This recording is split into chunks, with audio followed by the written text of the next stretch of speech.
All right, welcome back to PlayStation Livecast. We're live here at E3 in the PlayStation booth, and I am joined by none other than Mr. Shawn Layden, our Sony Computer Entertainment America president and CEO. Thanks for having us, Sid. Looking good last night up there on stage. Well, I tell you, we talked about before going into the press conference that we want to get less talk, more game on the stage. So presenters such as myself, we really cut down the verbiage around it and just let the games speak for themselves. So I think they did quite loudly last night. Now, you had the distinction of introducing a couple of, shall we say, highly anticipated games that were sort of cloaked in secrecy as we went into the conference. So, well, I think that was maybe most evident early on, right in the beginning, where you teed up The Last Guardian. What was that like for you?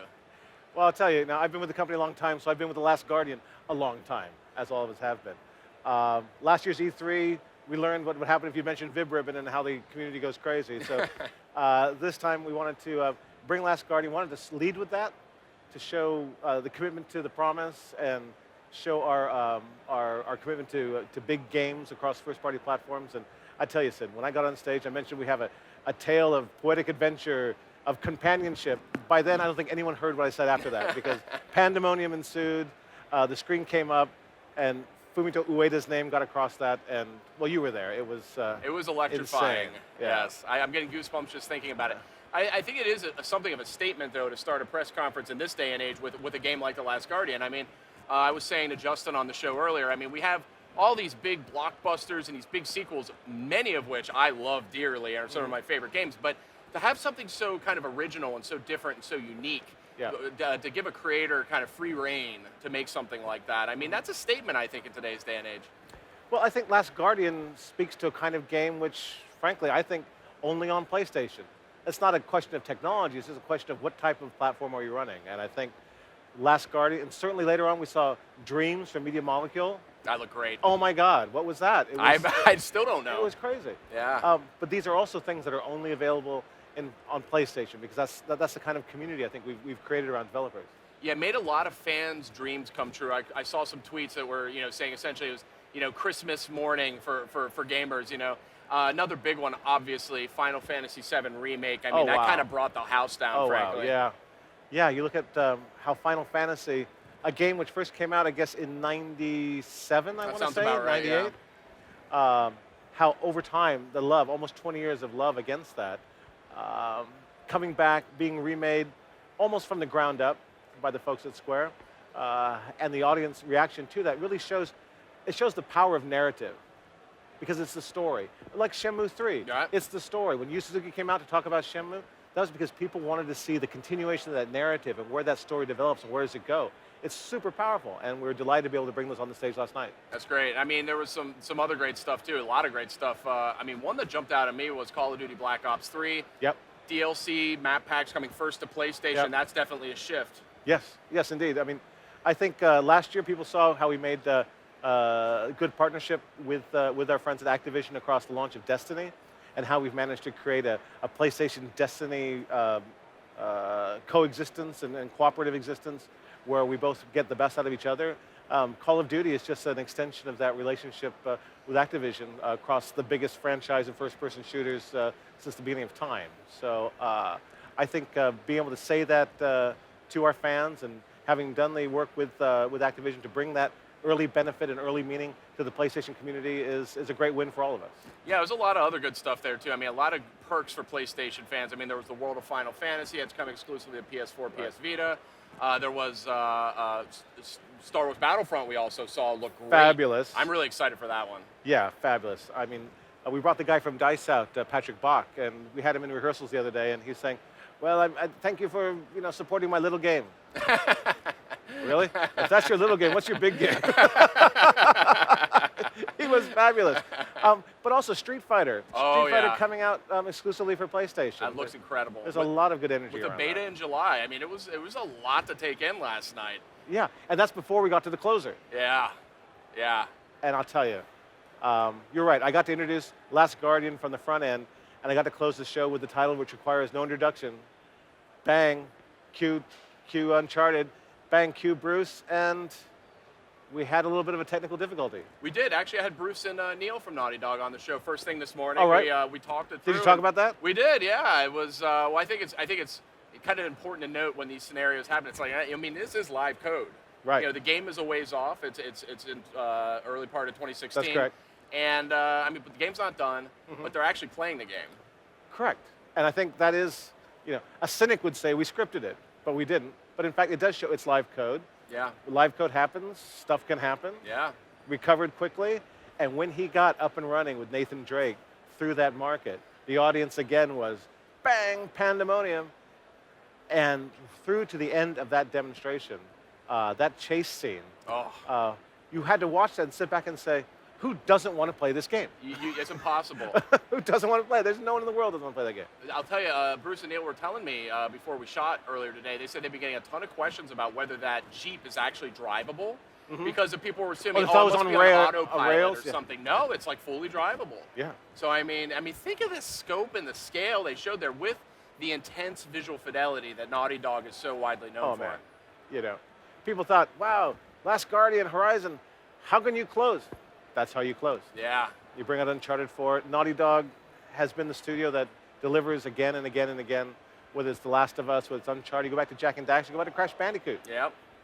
Love working with those guys, and they tied a big bow on the end of that press conference last night. They did. You know, from a personal perspective, one that really grabbed my attention was Guerrilla Games' new IP. Well, they Horizon. have two technically, but Horizon Zero Dawn. Yeah. That was a looker, and I loved the universe. I was talking to Herman Holst earlier. You know Herman, of course. Yeah, of course.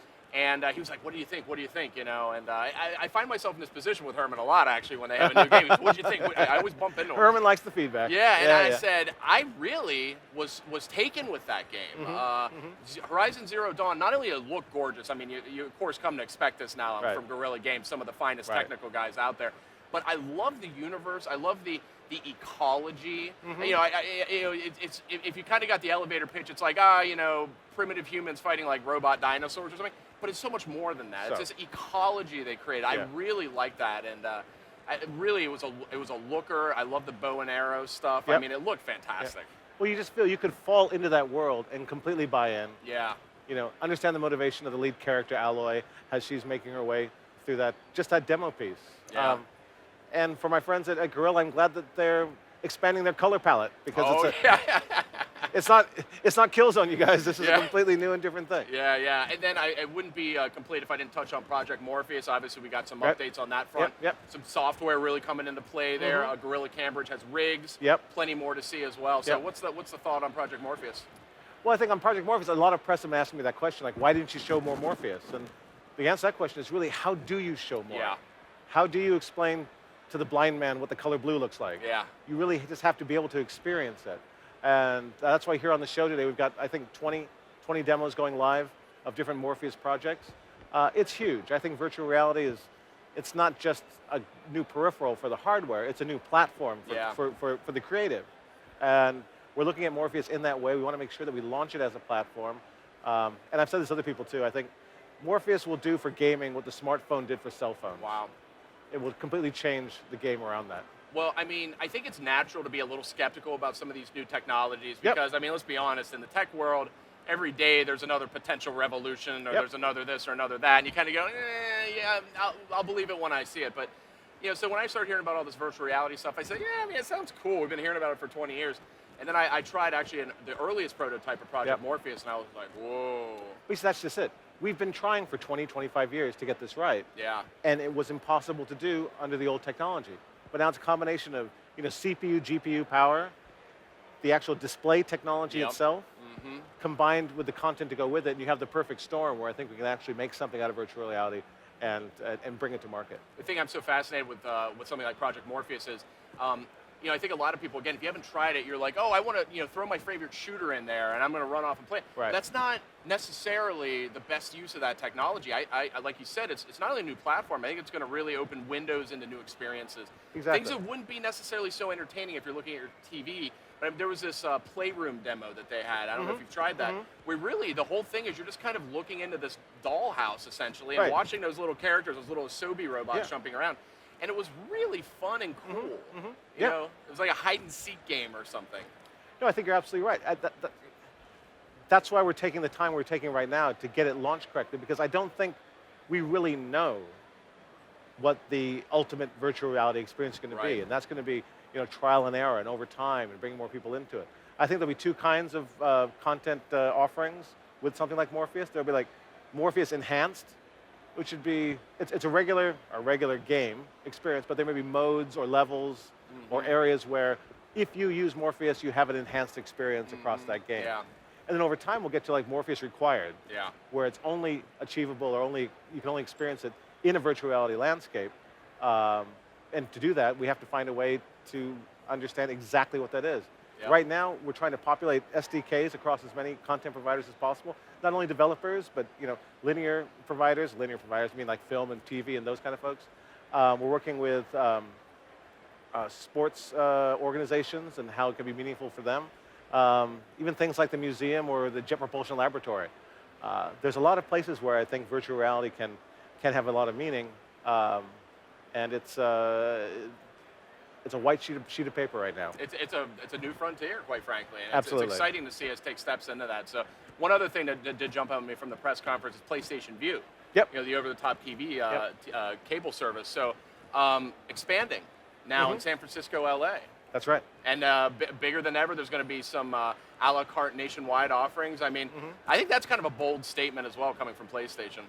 Well, we said it in the press conference last night.